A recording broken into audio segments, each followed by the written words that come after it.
Have you ever stopped to wonder what makes you, you? I mean, really think about it. You're sitting there listening to this, aware of your thoughts, your feelings, maybe the sound of your own breathing. That awareness, that sense of I am, is what we call consciousness. But what is it? Where does it come from? Why do we even have it? Let's take a 5-minute dive into one of the biggest mysteries of being human. First off, consciousness is tricky to pin down. It's not like a bone you can point to on an X-ray or a muscle you can flex. It's this inner experience. The philosopher David Chalmers calls it the hard problem of consciousness. Why? Because we can study the brain all we want, map every neuron, track every signal, but that still doesn't explain why those signals feel like something. Why do you experience the redness of an apple or the sting of a paper cut? That's the gap science hasn't fully bridged. Let's talk about the brain for a sec, though, because it's definitely part of the story. Your brain's got about 86 billion neurons, all firing and connecting in ways that somehow create your thoughts, memories, and sense of self. Scientists like neurobiologist Christoph Koch argue consciousness arises from complex patterns of neural activity. There's this idea called the integrated information theory. Fancy name, I know, which says consciousness happens when information in the brain is super interconnected, like a web that's greater than the sum of its parts. Cool, right? But it still doesn't tell us why that web feels like you.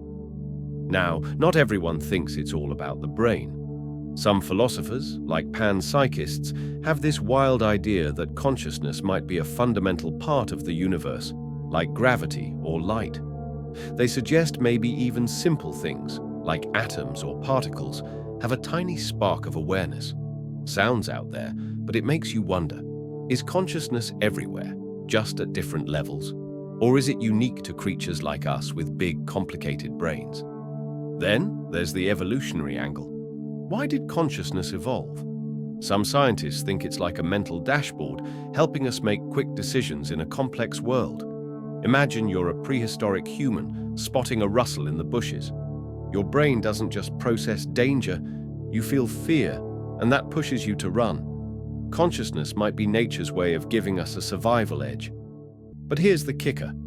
Could a robot do the same thing without feeling anything? And if it could, would it still need consciousness?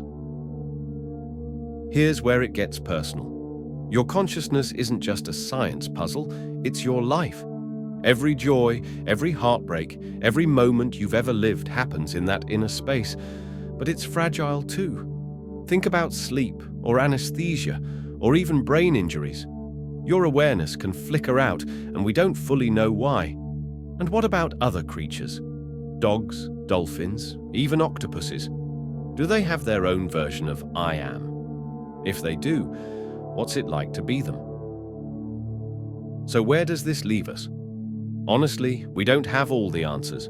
Consciousness is like a horizon line, always out there, always a bit out of reach. But that's what makes it so fascinating. It's not just a question for scientists or philosophers, it's a question for all of us.